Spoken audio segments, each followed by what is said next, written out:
Vamos seguir então, gente. Vamos seguir com o Inter hoje pela Copa do Brasil. Jogo de volta contra o Maracanã, às 7 da noite, no estádio Orlando Scarpelli, em Santa Catarina.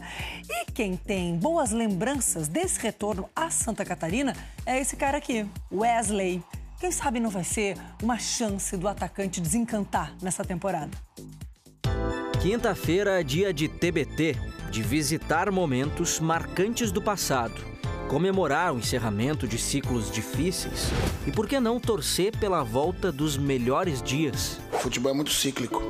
Há 11 meses, o Beira-Rio estava comprometido por causa da enchente. O Inter jogava como mandante fora do Rio Grande do Sul. Uma dessas partidas foi no estádio Orlando Scarpelli, em Santa Catarina.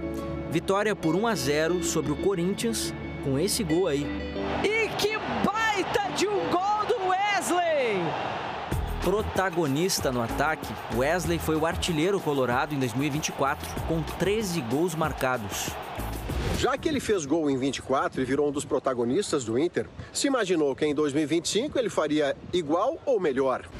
Só que neste ano, Wesley já disputou 22 partidas e ainda não balançou as redes. Com esse mesmo número de jogos em 2024, o atacante já tinha feito 6 gols. Se os colorados pudessem postar um TBT hoje, talvez fosse desse Wesley, que fazia as contas para ser artilheiro do Brasileirão. Tem 3 jogos, eu acho que o artilheiro tem 12 gols. Eu acho que se eu fizer um gol em cada jogo, eu acho que consigo chegar. Então vamos tentar, então. Neste ano não faltaram tentativas. É um cara que de muito protagonismo, balançando as redes, né? E há algum tempo não balança. São pelo menos 3 gols anulados do atacante. Num belíssimo recurso, e aí a confirmação do impedimento, ó. E de lá para cá, o Wesley tem boas atuações, algumas assistências, mas os gols sumiram.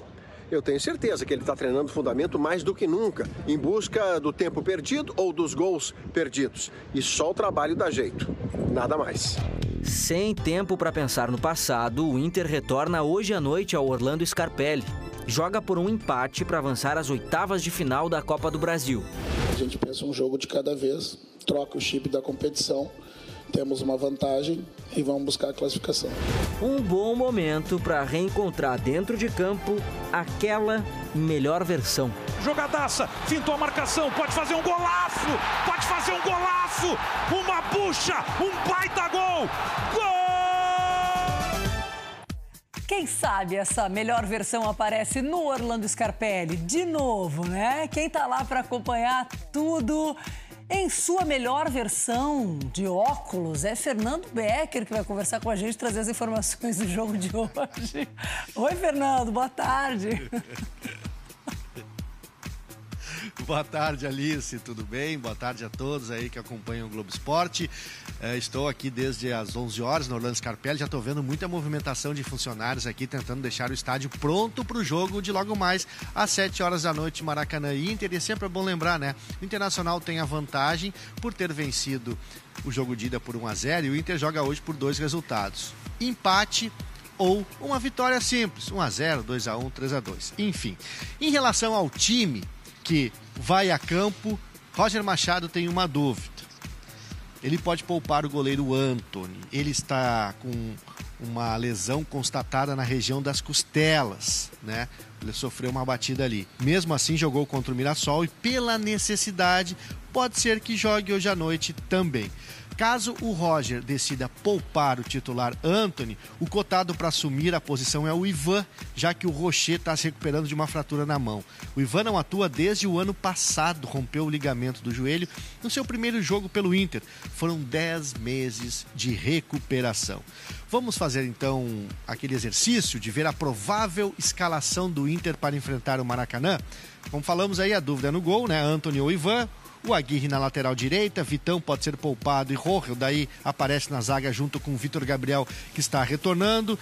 E o Bernabé lá do lado esquerdo. No meio tem Fernando, que também retorna, o Thiago Maia, Bruno Henrique e Alan Patrick. E no ataque o Wesley ou o Gustavo Prado e o Ricardo Matias. Esse jogo, confirmei agora há pouco, vai ter a estreia do novo uniforme reserva do Internacional. É a camisa branca com detalhes vermelhos e faz referência aos 50 anos do primeiro título brasileiro em 1975. A campanha teve a presença do ex-lateral Cláudio Duarte, campeão em 75 e 76. Alice, há pouco choveu aqui, tanto é que eu me de posição em relação ao vivo do Jornal do Almoço, mas eu vou ficar aqui protegido porque logo mais a gente volta no Globo Esporte. Volta com mais informações.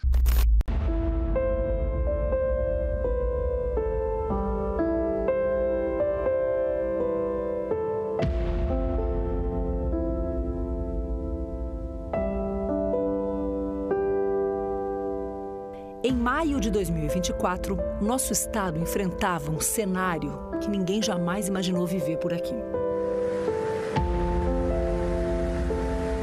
O esporte gaúcho parou. É sobreviver, reconstruir, reerguer.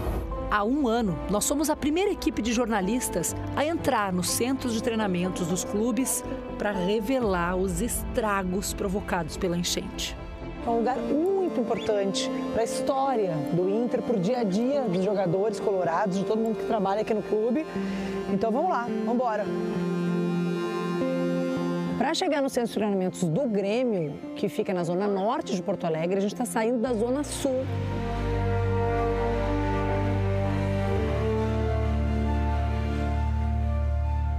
Um ano depois das enchentes de maio, o Globo Esporte volta aos centros de treinamentos dos clubes para mostrar como foi a reconstrução nessas que são casas do futebol gaúcho. Aqui só tinha água. A gente entrou, a partir desse lugar aqui, só se podia entrar de barco. Eu já estava usando botas, a gente entrava no barco aqui e agora a gente entra caminhando. Essa é uma passagem de carros.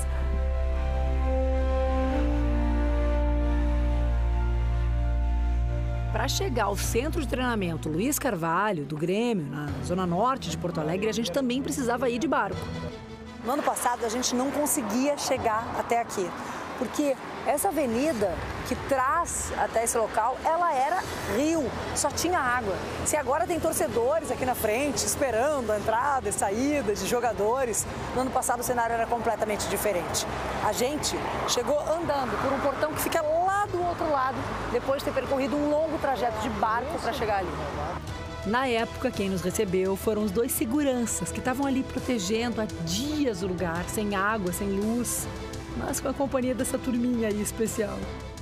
Olha, eles ainda estão aqui, gente!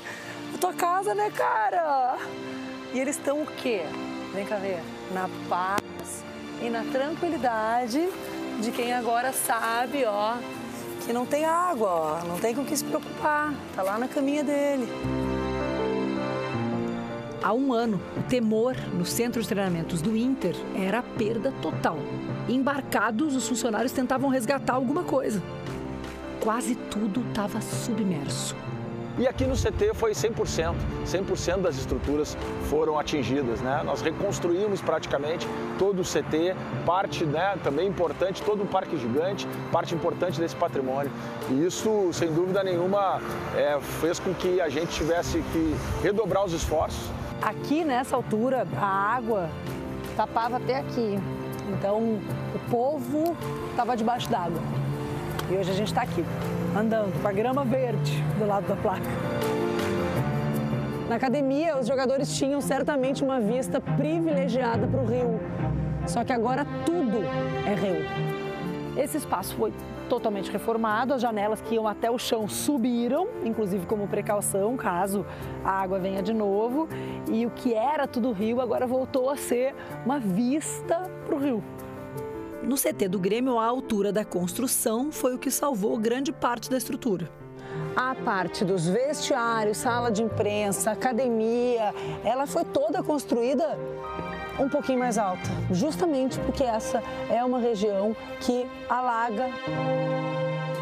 Os gramados não escaparam. Tá aqui, ó, bem certinho a marca da altura que a água chegou nesse lugar. Quase meu tamanho, eu tenho 1,76 m, chegou a 1,60 m. Isso aqui, que era tudo barro, lodo, tem agora uma grama verdinha crescendo. Exatamente nesse espaço aqui foi onde eu encontrei aquele monte de entulho, assim, né? Com lona misturada com banco, coberto de lama. Aquele material todo foi carregado até aqui, do outro lado do gramado. São lá que ficam os bancos de reserva, ó, lá longe. Investimento aqui no CT deu algo em torno de R$1 milhão, né? E sem contar o prejuízo de não jogar na arena. A destruição no CT do Inter foi maior. A água chegou até aqui. A gente tinha que ter muito cuidado para passar de barco, porque esses portões eles ainda existiam e a gente não conseguia acessar o lado de lá, que era um lago gigantesco e que são todos esses campos de treinamento que agora estão verdinhos, gente. E o impacto não foi só financeiro. Foram 70 dias para o retorno ao Beira-Rio. Antes da enchente, o Inter estava invicto em casa. Esse período, tanto do auxílio às pessoas, quanto da nossa convivência mais presente junto, nos fortaleceu muito e criou um laço ainda maior, na minha opinião, entre esses atletas, muitos que não são daqui do Rio Grande do Sul, com a cidade, com o Rio Grande do Sul. Mais de 600 pessoas foram envolvidas no processo de reconstrução para que a estrutura voltasse a funcionar em pouco mais de 100 dias, 3 meses antes do previsto. Fruto de um trabalho de muita gente que se envolveu e que trabalhou para que a gente pudesse retornar à nossa casa. 1 ano depois, nós voltamos a encontrar o povo e a vida. E eu vou subir a mesma escadinha que agora tem aqui, ó, o cooler com material de hidratação dos atletas. Aqui dentro eu escuto o barulho da conversa dos atletas que em instantes vão descer para mais um treinamento. Centro de treinamento com vida, né? 1 ano depois. Mais de 365 dias de reconstrução para que aquele pesadelo dê lugar a novos sonhos.